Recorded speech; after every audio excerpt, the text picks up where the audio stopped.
What's up, guys? Dan Blewett here. Welcome to the How to Throw a Hammer Curveball course. I'm excited that you're here. Obviously, this is something that I'm super passionate about teaching. I think most young players don't throw. I don't think I know for a fact. Most young players aren't taught the curveball the right way. They don't have a good understanding of it. It's a multifactorial problem, and I know that with good education, with interested students, with interested parents, with interested coaches, kids can just get the better basics and they can really start to develop a long-term curveball that will stick with them rather than this sort of little league get me over, gonna do okay for a while version of it that doesn't really play at the next level. Right now we see two-thirds of pro pitchers throw a slider and one-third throw a curveball, and that's really counter to how kids learn because they learn a curveball first. No one really learns a slider first. It's very rare that happens. And so the question is why, and really the reason why is that their curveball when they get to the next level at college just isn't good enough because maybe they weren't taught well enough or maybe they just don't throw it. Obviously, either pitch, slider, curveball can be better suited for one player or another, and we try to fit them with the right breaking ball. But a lot of kids just like never really learned how to throw it well and how to get the spin aligned and sort of like the higher level concepts with it. And so when they get to college and they can't get hitters out with it anymore, now they have to scrap it and start over.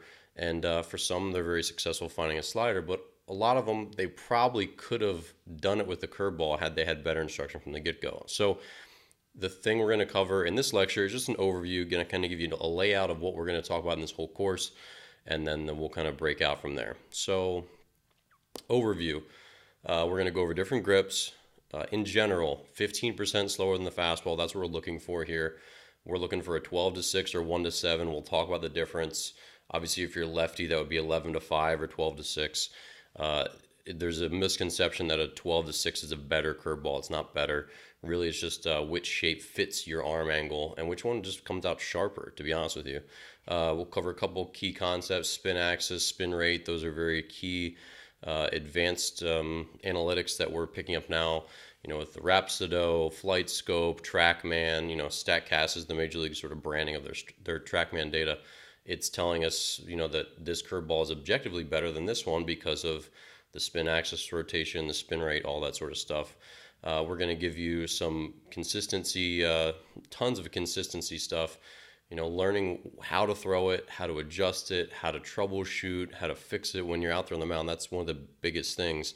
I personally had a very sharp curveball, but I also wasn't the best guy at throwing it for strikes and throwing it where I needed to. And I know, just looking back at my playing days, that was one of my weaknesses that I always tried to work on. So I can tell you for a fact that just having a really sharp, filthy curveball doesn't necessarily make you the better pitcher.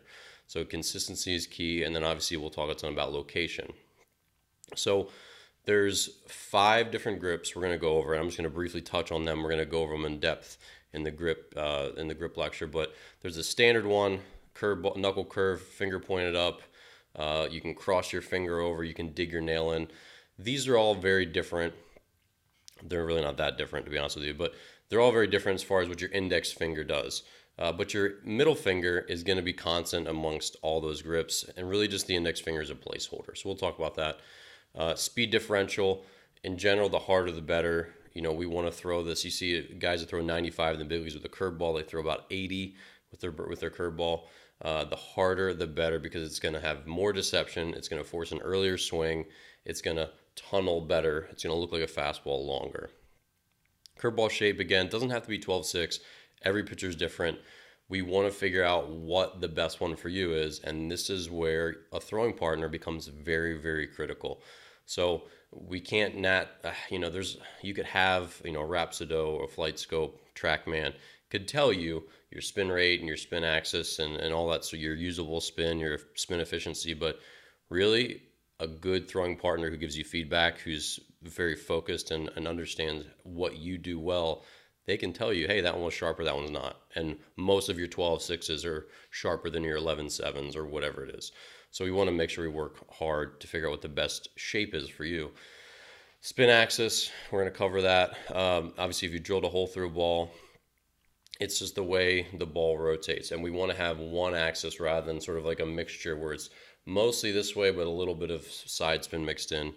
We want the cleanest one axis spin that we can possibly get. Again, whether that's 1-7 or 12-6 or 11-5 for lefties, it doesn't matter. We just want to see the best possible spin axis we can.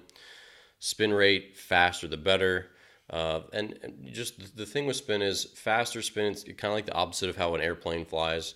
So with an airplane, the airfoil, the wing, it produces higher pressure below, lower pressure up top. The higher pressure pushes the airplane up. Same thing with the curveball. The Magnus effect, as the ball spins, creates a higher pressure zone on the top and forces the ball to go down. That's why with having all this extra side spin mixed in, it doesn't help the pitch break. It's really just gravity and a different trajectory. So the better spin rate and the better spin axis, the better physics is going to help us with that curveball. About the process, one of the things I want to make sure you understand is this course isn't going to give you a quick fix. I'm going to teach you how I teach all the pitchers that I've worked with, and many of them have very, very good curveballs, and they continue to get better every year because it's a process. But again, there's no just like, hey, do this. Here's this one weird drill, and you're going to like have a nasty curveball. It isn't really that way. It's a long process. You have to be patient. And I've had kids that just like don't get it for a while, and then they get it. And then you're like, what changed? And they're like, I don't know. I just kept throwing it, and I just kept focusing, and I just kept trying, and it got better. So it's a process. Just understand I'm helping you start this, and I'm helping you just understand what the stepping stones will be along the way. And then no matter what happens, we still want to remember that location is key.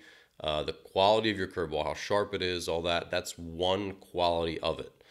And obviously to throw this in the big leagues and get hitters out with it, it needs to be really, really sharp. And the better ones, you know, they make hitters freeze and deceives their eyes, and it'll get more swings and misses, but still location is going to carry you much, much farther with your breaking ball. So if you can't throw for a strike, hitters will eventually just be like, oh, he can't throw for a strike. If I see curveball spin, I take. And then you don't have a curveball anymore, essentially. So location is still key, and I'm going to give you a lot of tips and strategies on how we can long term build you a great sharp curveball that you can also throw for strikes a lot, and you know how to adjust it in the game. Okay.